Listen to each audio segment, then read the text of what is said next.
ఇక్కడికి విచ్చేసినటువంటి ఆంపాసివ్ ఫౌండర్స్ అందరికీ, డైనమిక్ లీడర్స్ అందరికీ హృదయపూర్వక ధన్యవాదాలు.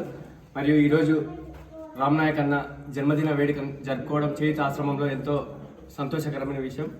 ఈ పసి హృదయాలతో ఈరోజు ఒక ఆన్పాసివ్ ఫౌండర్గా ఉండి తను ఈ చేయుత ఆశ్రమాన్ని దృష్టిలో పెట్టుకొని తన యొక్క పుట్టినరోజు కార్యక్రమాన్ని ఇక్కడ జరుపుకోవాలనుకోవడము నిజంగా కూడా చాలా గర్వించదగ్గ విషయం. మనం ఎన్నో ప్లేస్లలో ఎక్కడెక్కడో చేస్తాం, కానీ ఇలాంటి పసి హృదయాలతో, ఎలాంటి కల్మషం లేని హృదయాలతో ఈరోజు ఈ కార్యక్రమం ఇక్కడ జరుపుకోవడం చాలా సంతోషకరంగా భావిస్తున్నాడు.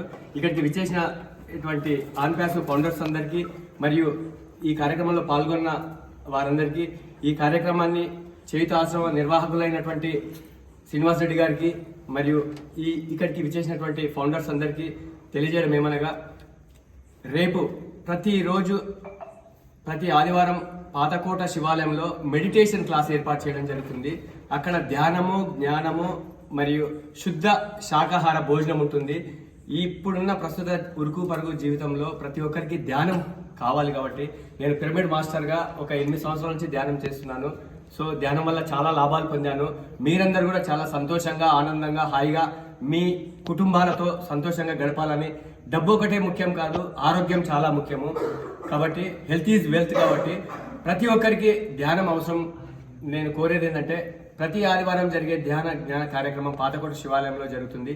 మీరందరూ రావాల్సిందిగా నేను మనస్ఫూర్తిగా కోరుకుంటూ, అలాగే ఈరోజు రామ్ నాయక్ అన్న గారి జన్మదినం ఈ రోజు ఇక్కడ జరుపుకోవడం, ఇది రెండోసారి కుమారుడు, వారి యొక్క కుమారుడు ఈ పిల్లలతో జరుపుకోవడం చాలా ఆనందంగా అనిపిస్తుంది. మనందరం కూడా రేపు మన బర్త్డేలు కావచ్చు, ఇంకేమైనా అకేషన్స్ కావచ్చు, ఈ యొక్క చేయుత ఆశ్రమానికి మనం కొంత చేయుతనిచ్చినట్లయితాం. మనమందరం కూడా ఈ కార్యక్రమాన్ని ఇక్కడ జరుపుకోవాలని నేను మనస్ఫూర్తిగా కోరుకుంటూ, ఈ అవకాశం ఇచ్చినటువంటి ఆన్పాసివ్ ఫౌండర్స్ అందరికీ హృదయపూర్వకంగా ధన్యవాదాలు.